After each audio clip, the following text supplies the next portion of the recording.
लोगों को राम राम। तो भाई आखिरकार नई महिंद्रा स्कॉर्पियो एंड फेसलिफ्ट का इंटीरियर लगभग पूरी तरह सामने आ चुका है। काफ़ी समय से इसकी टेस्टिंग चल रही थी, बीच बीच में स्पाइस शॉट्स भी आते रहे, लेकिन इस बार पूरे तस्वीर और वीडियो सामने आ चुके हैं। उनसे काफ़ी चीज़ें क्लियर हो गई है। और सच बोलूँ तो अगर आप सोच रहे थे कि महिंद्रा इस बार पूरी गाड़ी बदल देगी, तो ऐसा नहीं होने वाला। लेकिन अगर आप चाहते थे कि स्कॉर्पियो एन का केबिन थोड़ा और मॉडर्न और फीचर रेटेड हो जाए, तो इस बार आपकी इच्छा शायद पूरी होने वाली है। चलिए एक एक करके सारी चीज़ें देखते हैं। सबसे पहले नज़र डालते हैं इंफोटेनमेंट सिस्टम पर। पहले वाली स्क्रीन के मुकाबले अब काफ़ी बड़ी स्टैंडिंग टच स्क्रीन दिखाई दे रही है। और अगर आपने थार रॉक्स का इंटीरियर देखा है, तो पहली नज़र में ही आपको लगेगा कि दोनों में काफ़ी सिमिलर है, यानी काफ़ी हद तक वही सेटअप यहाँ भी इस्तेमाल किया जा सकता है। इसके साथ ही एक और बड़ा अपडेट है, नया फुली डिजिटल इंस्ट्रूमेंट क्लस्टर। मौजूदा स्कॉर्पियो में सेमी डिजिटल क्लस्टर मिलता है, लेकिन अब पूरी तरह डिजिटल डिस्प्ले दिखाई दे रही है। इससे सिर्फ लुक्स ही नहीं बदलेंगे, बल्कि ड्राइवर को ज़्यादा जानकारी भी मिलेगी। अगर आगे चलकर एडास मिलता है, तो उसके ग्राफिक्स भी इसी स्क्रीन पर देखने को मिल सकते हैं। अब एक चीज़ महिंद्रा ने अच्छी की है, आजकल कई कंपनियां हर चीज़ टच स्क्रीन में घुसेड़ रही है, लेकिन यहाँ क्लाइमेट कंट्रोल और दूसरी चीज़ें के लिए फंक्शनल बटन, फिजिकल बटन भी अभी दिए गए हैं। मतलब ड्राइवर ड्राइव करते समय बार बार स्क्रीन की तरफ उंगली नहीं घुसेड़ेगा। वो आराम से अपना टेक्टाइल बटन्स पे अपना हाथ फेर करके अंदाज लगा करके टैप कर सकता है, जो कि प्रैक्टिस के साथ साथ हैबिट हो जाता है। अब थोड़ा नीचे चलते हैं। सेंटर कंसोल लगभग पहले जैसा ही दिखाई देता है। गियर लीवर वही है, इलेक्ट्रॉनिक पार्किंग ब्रेक भी मौजूद है। कप होल्डर भी पहले जैसा ही जगह पर है, लेकिन अगर आप गियर लीवर के पास ध्यान से देखेंगे तो 4X2 का मॉडल में भी थोड़ा अतिरिक्त स्टोरेज सामने आया है, जबकि 4X4 वेरिएंट में इसी जगह 4WD का कंट्रोल नॉब सामने आया है। अब बात करते हैं डैशबोर्ड की। कई लोगों को लग रहा था कि महिंद्रा पूरी डैशबोर्ड बदल देगी, लेकिन ऐसा नहीं हुआ। बेसिक डिज़ाइन लगभग पहले जैसा ही रखा गया है। ब्लैक और ब्राउन टोन वाला थीम अभी भी दिखाई दे रही है। सॉफ्ट टच फिनिश भी बनी हुई है। हाँ, एसी वेंट्स की पोजीशन में थोड़ा बदलाव ज़रूर दिखाई देता है।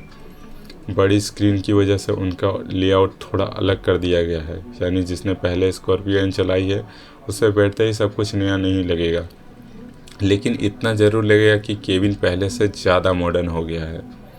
अब आते हैं उस फीचर पर जिसके बारे में सबसे ज़्यादा चर्चा हो रही है, पैनोरामिक सनरूफ। स्पाई वीडियो में इसकी झलक देखने को मिली है। अगर यही यूनिट प्रोडक्शन मॉडल में आती है, तो मौजूदा स्कॉर्पियो इनके छोटे सनरूफ की तुलना में यह काफ़ी ज़्यादा बड़ा अपग्रेड मिलेगा। हालांकि अभी महिंद्रा ने इसे आधिकारिक तौर पर कंफर्म नहीं किया है, इसलिए लॉन्च तक इंतज़ार करना पड़ेगा। अब फीचर लिस्ट की बात करें तो रिपोर्ट्स के मुताबिक नई स्कॉर्पियो फेसलिफ्ट में 360 डिग्री कैमरा मिलता है, ventilated seats, connected car features और सबसे बड़ी बात, टॉप वेरिएंट्स में लेवल 2 एडास भी मिलने की उम्मीद है। अगर ऐसा होता है तो स्कॉर्पियो फीचर्स के मामले में अपनी कंपनी की थार रॉक्स और XUV 7XO के बराबर आ जाएगी। अब बाहर चलते हैं, क्योंकि कई लोग पूछ रहे हैं कि बाहर कितनी बदलेगी। तो अभी तक तो जानकारी के सामने आई है, उसके हिसाब से बहुत बड़ा बदलाव नहीं होगा। टेल लैम्प्स, टेल गेट और ओवरऑल शेप लगभग पहले जैसा ही रहने वाला है, लेकिन फ्रंट प्रोफाइल में फ़र्क ज़रूर दिखाई देगा। नई ग्रिल, नया बम्पर, नई LED लाइटिंग सिग्नेचर और नए अलॉय व्हील्स मिलने की संभावना है। यानी अगर कोई सामने से देखेगा तो समझ जाएगा कि ये नई स्कॉर्पियो है, लेकिन अगर कोई साइड से पीछे से देखे तो पहली नज़र में बहुत बड़ा फ़र्क शायद महसूस ना हो। अब इंजन की बात कर लेते हैं। कई लोग उम्मीद कर रहे थे कि महिंद्रा कोई नया इंजन लाएगी, लेकिन फ़िलहाल ऐसा कोई जानकारी सामने नहीं आया है। वैसे भी इसका इंजन काफ़ी इफ़िशियंट है और पावरफुल है, यानी वही 2.0 लीटर का टर्बो पेट्रोल और 2.2 लीटर का डीजल एम-हॉक वाला।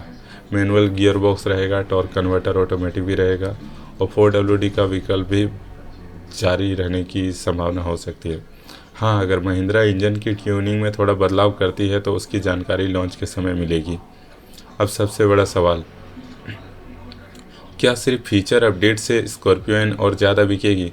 मेरे हिसाब से इसका जवाब काफ़ी हद तक हाँ हो सकता है, क्योंकि आजकल SUV खरीदने वाला ग्राहक सिर्फ इंजन नहीं देखता, वो बड़ी स्क्रीन चाहता है, digital instrument cluster, 360 degree camera, ADAS, ventilated seats चाहता है और पैनोरामिक सनरूफ तो आजकल के लोगों की विश लिस्ट में सबसे ऊपर होता है।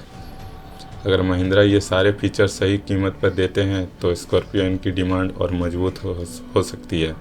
लेकिन एक बात ज़रूर है, अगर कोई इंसान सिर्फ बाहर का डिज़ाइन देखकर नई गाड़ी खरीदना चाहता है तो उसे शायद थोड़ा कम बदलाव महसूस होगा, क्योंकि इस फेसलिफ्ट का असली फोकस एक्सटीरियर नहीं, इंटीरियर और फीचर्स दिखाई दे रहे हैं। अब देखना दिलचस्प होगा कि 14 अगस्त को महिंद्रा आखिर क्या आधिकारिक तौर पर लॉन्च करती है और इनमें से कितनी चीज़ें सच साबित होती है। वैसी आपकी राय क्या है?